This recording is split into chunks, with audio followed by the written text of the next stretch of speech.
Hi, in this video, I'm going to show you how you can update Eversend app on your smartphone. Now, by updating Eversend app, you'll be able to get the latest features that comes with this app. You'll also be able to fix any errors or bugs that might be associated with your Eversend app. If this video helps, please like and subscribe to this channel.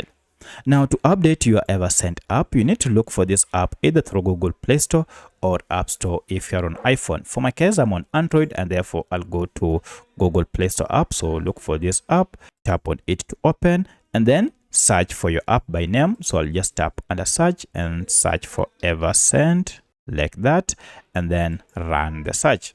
As you can see, our app is here. If I tap on it, we have an update, which means I've been using an outdated version of Eversend app that might not be secure and I might be missing out on some features.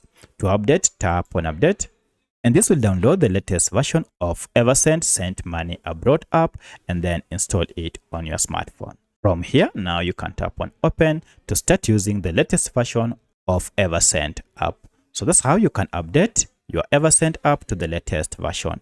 If you have any other question, kindly let me know in the comment section. Otherwise, thanks for watching and let's meet in the next video.